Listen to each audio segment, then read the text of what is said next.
Halo semuanya, selamat datang kembali di channel Cerita Pendek Romantis. Tempat di mana kisah-kisah cinta dan konflik hidup hadir untuk menginspirasi dan mengubah perasaan kalian. Kali ini kami akan membawakan cerita yang sangat intens dan menyentuh tentang rahasia gelap dalam sebuah keluarga. Siapkan hati kalian ya, karena kisah ini penuh drama dan pelajaran hidup yang mendalam. Jangan lupa untuk like, share, dan subscribe agar kami bisa terus menghadirkan cerita terbaik untuk kalian. Yuk kita mulai ceritanya. Scan pertama di ruang tamu keluarga. Ruangan terasa tegang, semua anggota keluarga berkumpul. Di sudut ruangan, Laila duduk dengan wajah penuh beban. Mengusap perutnya yang besar, ia menarik napas panjang sebelum akhirnya berbicara. Laila memulai pembicaraan.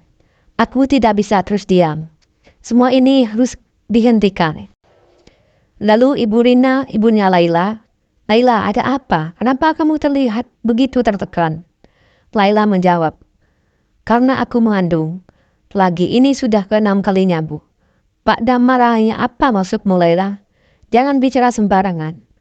Laila menjawab, aku mengandung anaknya kakek. Semua ini salah dia. Ruangan langsung hening, semua orang terkejut dengan pengakuan itu. Ibu Rina menjawab, apa? Tidak mungkin, Laila. Jangan bicara sembarangan.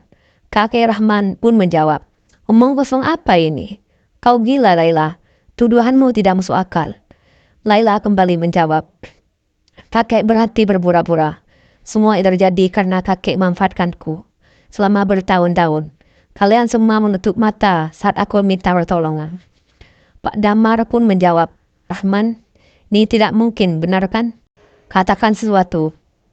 Kakek Rahman, dia hanya berbohong. Damar, anak ini hanya ingin mencari perhatian.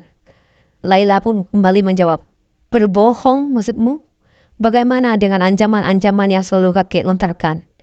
Dan bagaimana dengan malam-malam saat kakek mengurungku di kamar? Aku punya bukti, ayah. Ibu Rina pun menjawab, bukti apa, Laila? Jangan main-main dengan hal seperti ini. Laila kembali menjawab, aku punya rekaman suara kakek. Aku merekam semuanya. Aku sudah lama ingin bicara, tapi aku takut. Kali ini aku tidak akan diam lagi. Pak Damar berdiri, wajahnya memerah karena marah. Pak Damar pun marah. Rahman, kau benar-benar tega melakukan ini. Kau hancurkan keluarga kita. Kakek Rahman pun kembali menjawab, kau lebih percaya pada omongan anak kecil daripada aku? Aku ini ayahmu, Damar. Laila kembali menjawab, sudah cukup kakek. Aku sudah muak dengan semua kebohongan ini. Aku akan melaporkan kakek ke polisi. Ibu Rina kembali menjawab, Laila tenang. Kita selesaikan ini secara keluarga dulu. Jangan gegabah. Laila kembali menjawab, keluarga, Bu? Apa arti keluarga kalau orang seperti kakek ada di dalamnya? Scan kembali di kamar Laila. Setelah pertengkaran, Laila duduk di kamarnya menangis terseduh-seduh. Ibunya masuk dan memeluk erat. Ibunya kembali menjawab, Laila, maafkan ibu. Ibu tidak pernah tahu kalau kamu selama ini menderita. Laila menjawab, ibu, aku hanya ingin semua ini berakhir. Aku ingin hidup normal seperti orang lain. Ibu Rina menjawab, ibu janji. Semuanya akan selesai. Kita akan melaporkan ini ke pihak berwajib. Kamu tidak sendirian lagi, Laila. Laila dan ibunya berdiri di depan rumah sambil memandang matahari terbenam. Meskipun perjalanan mereka masih panjang, untuk pertama kalinya Laila merasa beban berat di hatinya mulai terangkat. Terima kasih, Ibu. Aku tahu ini tidak mudah, tapi aku yakin kita bisa melewati ini. Ibunya menjawab, kamu anak ibu. Apapun yang terjadi, ibu akan selalu ada untukmu.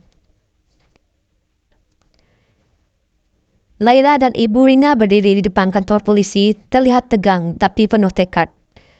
Ibu Rina menjawab, Laila, kamu yakin ingin melaporkan sekarang? Ini akan menjadi perjalanan yang sulit. Laila menjawab, Ibu, aku sudah terlalu lama diam.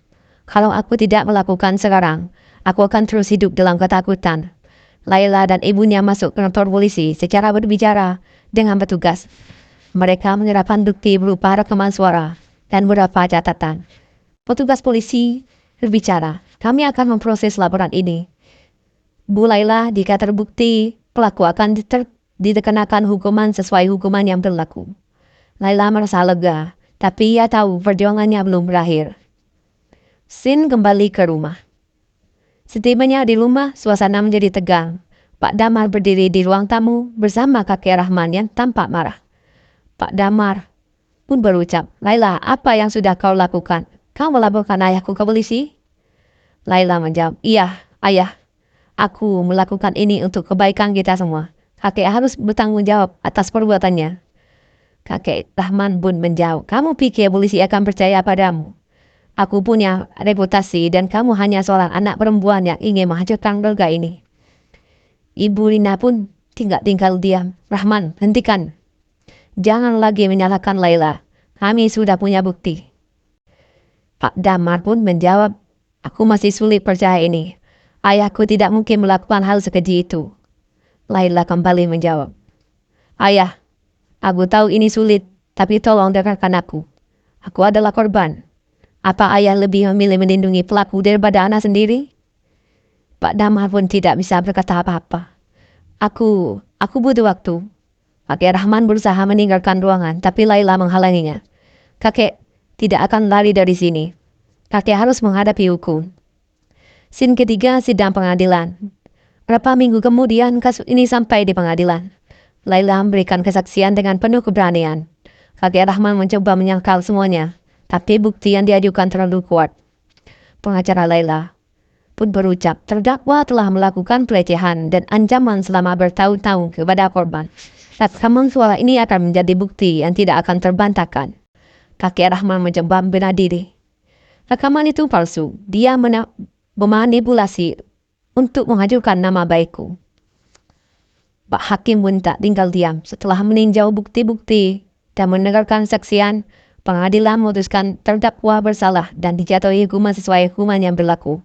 Laila menangis lega, akhirnya keadilan berpihak padanya. Scene keempat, keluarga yang hancur. Setelah sidang selesai, Pak Damar mendatangi Laila dengan wajah penuh penyesalan. "Laila, maafkan ayah. Ayah harusnya melindungimu sejak awal. Ayah, apa tidak menyalahkanmu? Aku hanya ingin kita bisa mulai kembali sebagai keluarga yang jujur dan saling mendukung." Ibunya menjawab, "Kita akan melewati ini bersama. Kamu adalah cahaya di keluarga ini. Meski keluarga mereka hancur karena pengkhianatan, mereka bertekad untuk membangun kembali dari awal." Kehidupan baru Laila. Setelah vonis dijatuhkan pada kakek Rahman, Laila mencoba melanjutkan hidupnya. Ia kini tinggal di sebuah apartemen kecil yang dibantu oleh ibunya. Meski jauh dari sempurna, Laila merasa lebih bebas dan aman. Ibu Laila berkata, "Laila, bagaimana kabarmu hari ini? Ibu sengaja bawa makanan favoritmu." Laila menjawab, "Terima kasih, Bu. Aku mulai merasa lebih baik. Meski berat, aku tahu ini adalah keputusan yang benar." Ibu kembali menjawab, "Ibu bangga padamu. Laila, kamu lebih kuat dari yang ibu bayangkan. Aku hanya ingin hidup terasa tanpa rasa takut, Bu. Dan aku ingin membantu orang lain pernah merasakan apa yang aku alami." Setelah beberapa bulan, Laila memutuskan untuk bertemu kembali dengan keluarga termasuk ayahnya, Pak Damar, yang selama ini menjaga jarak karena rasa bersalah. "Laila, terima kasih sudah datang. Ayah tahu ayah tidak layak menerima maafmu, tapi ayah ingin memperbaiki semuanya. Ayah, aku tidak pernah membenci ayah. Aku hanya ingin kita jujur satu sama lain mulai sekarang. Ayah janji, ayah akan menjadi pelindungmu seperti seharusnya dulu. Maafkan ayah yang dulu buta oleh rasa hormat pada ayah-ayah sendiri. Aku maafkan ayah, tapi kita harus belajar dari ini semua agar tidak mengulang kesalahan yang sama." Meski penuh kebencian, Laila memutuskan untuk menemui kakek Rahman di penjara. Ia merasa hanya dengan menghadapi kakeknya secara langsung, ia bisa benar-benar bebas dari trauma. Kakek Rahman duduk di balik kaca, membatas, tampak jauh lebih tua dan lemah. Ia menatap Laila dengan tatapan kosong. "Laila, aku tidak datang untuk menyakitimu, kek. Aku datang untuk mengatakan bahwa aku maafkanmu." Kakek Rahman menjawab, "Kau mau memaafkanku setelah semua yang kau lakukan?" Laila kembali menjawab, "Ya, aku tidak ingin hidup dengan kebencian lagi. Tapi maafkan bukan berarti melupakan. Aku hanya ingin melanjutkan hidupku tanpa bayangan gelap dari masa lalu." Kakek Rahman menunduk, air matanya menetes. Ia tahu penyesalan itu datang terlambat. Laila mulai aktif berbicara di komunitas untuk korban kekerasan. Ia menggunakan pengalamannya untuk menginspirasi orang lain agar berani berbicara dan mencari keadilan. Hidup memang tidak selalu mudah, tapi kita punya kekuatan untuk mengubah. Jangan pernah takut untuk berbicara. Jangan pernah merasa sendirian, karena kalian tidak sendiri. Para Audin bertepuk tangan. Laila tersenyum, merasa akhirnya ia menemukan tujuan hidup. Dan itulah akhir dari kisah Laila, sebuah perjalanan yang penuh luka, tetapi juga penuh keberanian dan harapan. Cerita ini mengajarkan bahwa meskipun hidup memberikan kita ketenangan terberat, kita selalu punya kekuatan untuk bangkit. Terima kasih telah mengikuti kisah ini hingga akhir.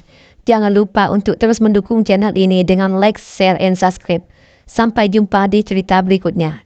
Dan tetaplah percaya bahwa cinta dan keberanian bisa menyembuhkan segalanya.